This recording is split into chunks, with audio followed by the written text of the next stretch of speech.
guys. Tonight we're going to be making chicken saltimbocca.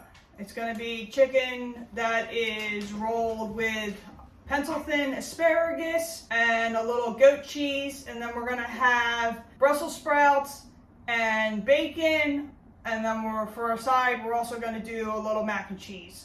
Come and join me while we cook. So currently we have skewers for the chicken that are soaking in water for about 20 minutes so that they don't burn. And then this pan is going to be boiling water with a little bit of salt. It's about 1 inch of water that we're going to bring to a boil and add in the asparagus. Once the salted water starts to boil, you're going to add in 1 bunch of pencil thin asparagus with about 1 inch of the ends trimmed off. You don't want the woody end. So you're going to let that cook for approximately 2 minutes covered. Once they turn a bright green, you're going to remove them from the water and place them into an ice bath for 3 to 4 minutes. Once you hit the 3 to 4 minutes, you're going to remove from the ice bath and pat dry with paper towels. That's going to give you blanched asparagus that's par cooked, so that when we roll it into the chicken, it finishes cooking completely. So for this recipe, you're going to take 2 pieces of plastic wrap. You're going to put 1 on the bottom, you're going to put your chicken breast in the center, and then 1 on top. And you're going to take a meat mallet or something with a flat surface, and you're going to pound your cutlets out to 1/4 inch thick so that they roll easily. Once you get them to that thickness, you're going to remove the top piece of plastic wrap, add in your asparagus, goat cheese, and then roll. So here we go. Time to beat some chicken. When you're beating the meat, you want to start from the center and work your way out. That way it doesn't tear. And just readjust your plastic wrap as you go, because it does tend to shift.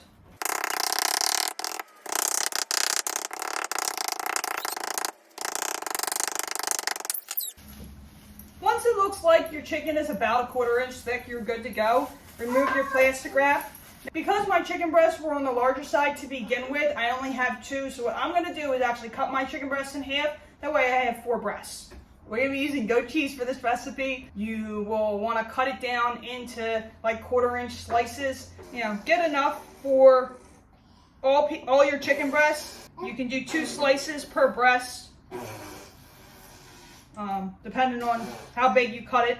Before you start, you want to make sure that you have 4 to 8 leaves of sage. I'm going to do 4 big ones and then 4 little ones. I think sage is a powerful herb if you put too much on. So make sure you pull them separate before you start this process. You don't want to be touching everything with your chicken hands. Now that you have everything ready, what you're going to do is you're going to take your goat cheese slice or smear and add it to your chicken. Then you want to grab a handful of asparagus. Between 8 and 10 pieces, get them all lined up. All the tips go in the same direction, preferably all the same length, but it doesn't have to be. And then you're going to lay them lengthwise in your chicken.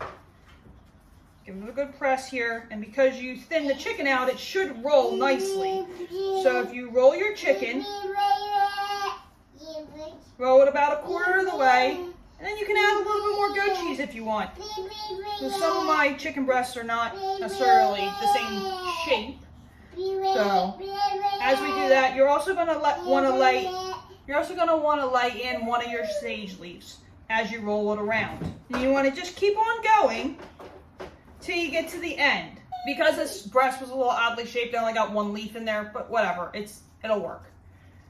Once you do that, then you're going to take your skewer that's now been soaking for 20 minutes and you're going to stick it through where it's rolled together. That'll help hold it together while you're cooking it. So there you go. Now this is going to be obviously a little long, but it is what it is. And then you just continue the process. You also have the option of doing these on the grill if you want. This would be done over a medium heat on the grill. It's raining outside and I'm not doing it on the grill tonight. So we're just going to cook these in the frying pan. Now what you want to do is trim your skewers so they're not super long. If you're doing this on the frying pan like I am, I'm going to trim my skewers just because I don't need 12 inches of skewer hanging out. So silliness there. For the Brussels sprouts, you're going to do bunch. The ends are going to be trimmed, and then you're going to cut into either quarters or halves depending on how big they are. Most of these are medium size, so we're just going to half them. There's no reason to cut them any smaller than that. So you're just going to cut the ends off. If it's a big guy like that, you're going to want to try and quarter that. Half that's going to be a lot, so we want to quarter this. Now that we have our Brussels sprouts quartered and onto the baking sheet, you're going to add 2 tablespoons of oil and then 4 slices of thick cut bacon cut into about 1/4 inch strips, and this is all going to bake together in the oven at 450. While this is cooking in the oven, you want to be cooking your chicken in the frying pan or on the grill, whatever one you choose. The Brussels sprouts are 20 minutes in the oven, and then the chicken is 12 minutes on the stove or the grill, and then your dinner's ready to go.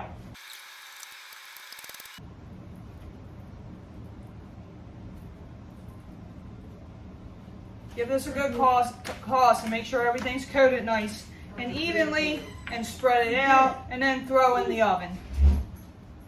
So here you go, we're cooking the chicken. So one of mine kind of came apart, but not a big deal. You just want to keep browning each side, turn it as it cooks. The chicken is thin, so it's not going to take that long to cook. If you pounded it out thin enough, it shouldn't take that long. They said it's about 12 minutes. So you just want to roll it about every 3 to 4 minutes each side to cook, so that each side cooks evenly. And then you'll see the goat cheese is starting to melt out a little bit.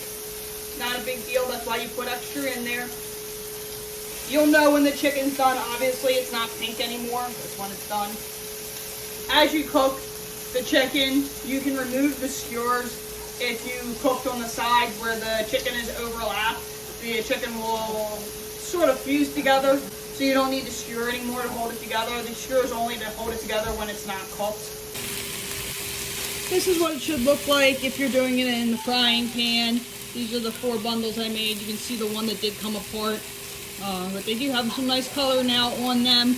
And they're done. So we're going to pull them out and make our plates up. So here's your finished dinner. The chicken saltimbocca with the Brussels sprouts and bacon.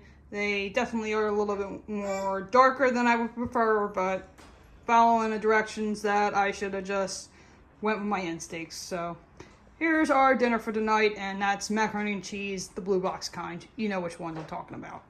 If you enjoyed today's video, don't forget to like and subscribe to my channel.